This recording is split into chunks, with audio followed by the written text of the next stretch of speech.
Abhilash Thakur from Rose Public School, Suliali. So today we are going to start with a new chapter, that is money and credit. So without wasting your time, I'm just going to start with the chapter with the introduction.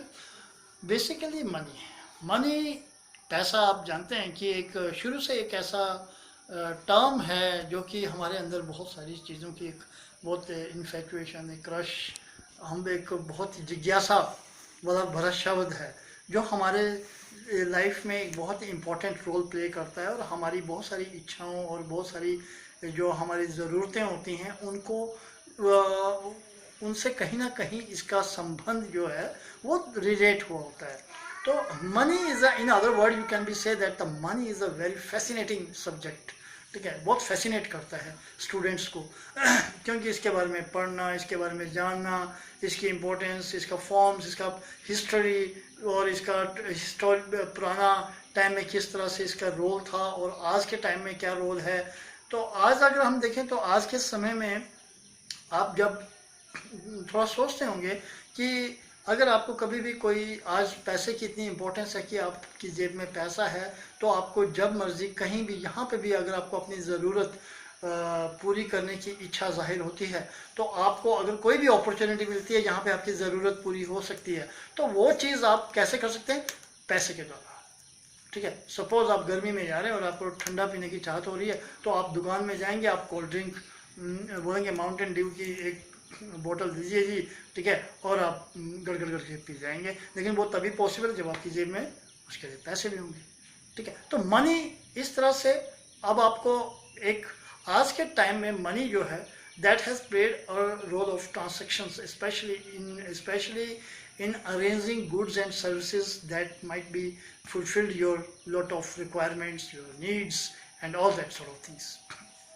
तो इन सब की support के लिए money का role जो है वो बहुत ही एक एडवांस लेवल में होता है. और आज के टाइम में तो आप देख रहे हैं कि अब हमारा करेंसी लेवल आजकल जो है नेट सिस्टम ज़्यादा चल रहा है. ठीक है, तो ये सारी आज की जो मनी ट्रांजैक्शंस है उसका कंसर्न बैंकिंग सिस्टम के साथ ज़्यादा कंसर्न हो चुका है. तो ये सारी चीज़ें जो हैं इस चैप्टर में हम that is the central idea of the chapter.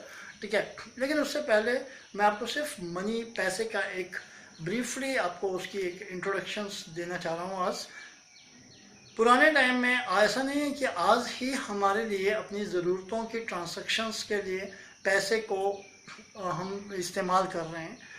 Basically बहुत पुराने समय में जिस समय मुद्रा का ये क्रिएशन नहीं किया गया था, इस कंसेप्ट्स को क्रिएट नहीं किया गया था, उस समय की व्यवस्थाओं में, उस समय की जो सोसाइटी होती थी, उस समय की सोसाइटी इस तरह थी. उस समय की विलेज सोसाइटी हुआ करती थी और गांव को किस तरह से व्यवस्थित किया हुआ था, लोगों को वर्ण व्यवस्था में वर्गीकृत किया हुआ था. और वो जो वर्ण व्यवस्था थी उसमें पर्टिकुलर ग्रुप ऑफ पीपल्स जो थे they got to be excelled और skilled in doing particular type of job.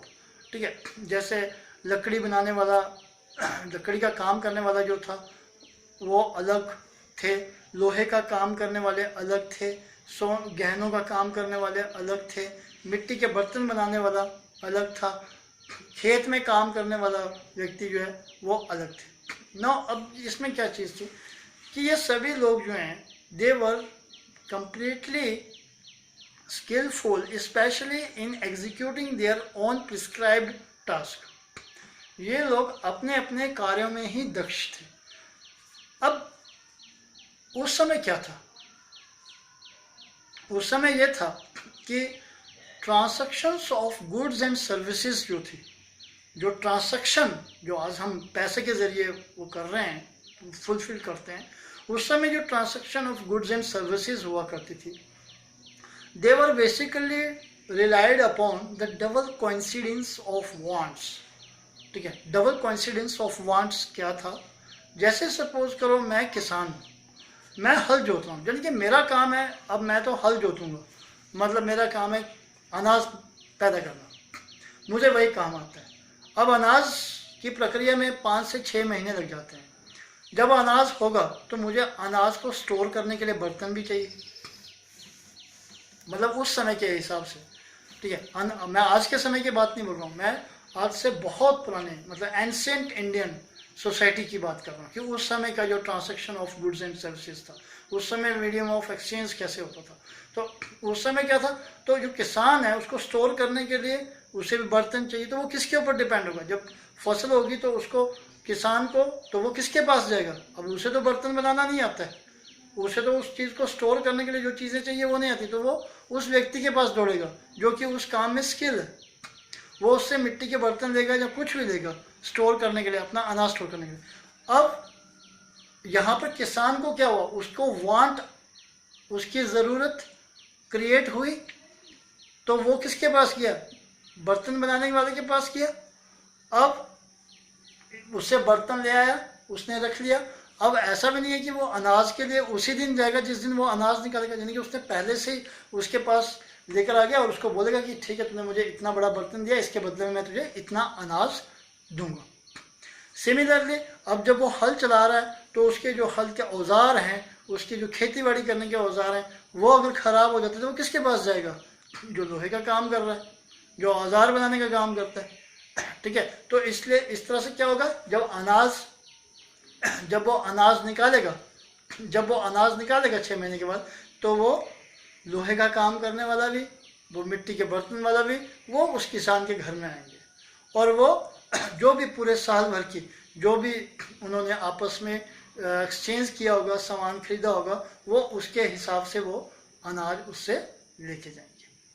तो पुराने टाइम में इस तरह से ये सिस्टम व्यवस्था थी। जो मीडियम ऑफ एक्सचेंज था, exchange of goods and services थी, वो इस व्यवस्था पे चलती। तो इस व्यवस्था को बोला जाता था बार्टर सिस्टम, बी बॉय वाला, ARTAR, बार्टर सिस्टम। ठीक है, तो ये जो सिस्टम था, इस सिस्टम में ये सिस्टम बेसिकली किस बात पे निर्भर था, डबल कोइंसिडेंस ऑफ वांट्स। अब ट्रांसैक्शंस कब होगी, जब दोनों पार्टियों को ज़रूरत होगी। अब नेचुरली कुम्हार को उसे भी ज़रूरत है, उसे भी अनाज चाहिए, अब अनाज वो पैदा नहीं करता।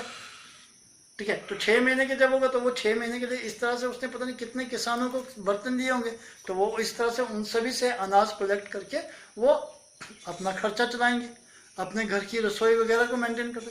सो that was the process, this process was known as the double coincidence of want. अब मॉडर्न टाइम में समय के साथ साथ धीरे धीरे जब समाज विकसित होने लगा, समाज का आकार बड़ा होने लगा, बहुत अलग अलग बाहर की सभ्यताएं हमारी सभ्यताओं में मिक्सअप होने लगी, then we had invented the monetary system, currency को क्रिएट किया जाने लगा, उसकी अहमियत को समझा जाने लगा। अलग अलग समय में अलग अलग करेंसीज, अलग अलग राजाओं के द्वारा अलग अलग ये व्यवस्था चलाई गई। मॉडर्न टाइम पीरियड में आज मनी जो है that has became the medium of transaction of goods and services. आज आपके जेब में पैसा है, आप जब मर्जी दुकान में, इवन आपको कितनी क्वांटिटी में चाहिए। ठीक है, वाटर सिस्टम में तो ये था कि you can't exactly estimates the value, कि आपने अगर इतना लिया है तो आप उसको उससे कितना चार्ज करेंगे, उस समय अंदाजे से चीज़ों को तोल भोल किया जाता था।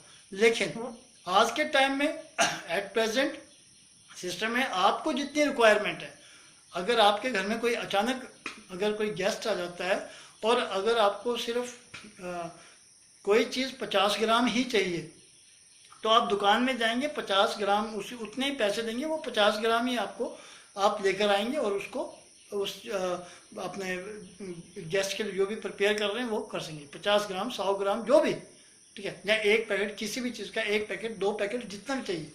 ठीक है, तो आज आप क्वांटिटी के हिसाब से अपने मनी के द्वारा, ठीक है, just because through money you can estimate the value. ठीक है, you can estimate the need, you can also estimate your requirement as by the measurements. ठीक है, and on the basis of it you can transact that onto the money, through the money. आप पैसे के द्वारा अपनी उस ज़रूरत को उतनी कितनी इंटेंसिटी में आपको उसकी ज़रूरत है उसके हिसाब से आप यूज़ कर सकते हैं। आज ये चीज़ है। तो ये जो मॉनेटरी सिस्टम है, दीज आर बेसिकली आज के समय में इसकी जो व्यवस्था है वो किसके द्वारा कंट्रोल की गई है, वो बैंकिंग सिस्टम के द्वारा। ठीक है, बैंक इस मनी ये करेंसी जो है this has been completely controlled and managed by the banks। और इन बैंकिंग सिस्टम को कंट्रोल करने के लिए जो करेंसी है, ठीक है, जो देश की जो करेंसी है उसको कंट्रोल करने के लिए हमारे देश में जो है वो reserve bank of India all the instructions and guidelines और rules that are being directed to the different banks of India are completely given by the RBI. ठीक है, ये सारे आरबीआई जो है वही सभी बैंक्स को जो है गाइडलाइंस प्रोवाइड करता है, इंस्ट्रक्शंस प्रोवाइड करता है regarding the utilisation of money. ठीक है, तो इस तरह से ये सारी व्यवस्थाएं चलती हैं। तो ये आज इंट्रोडक्टरी पार्ट था, आप इसे पढ़िए, स्टडी करिए, ठीक है, और उसके बाद हम आगे चलेंगे। Thank you very much.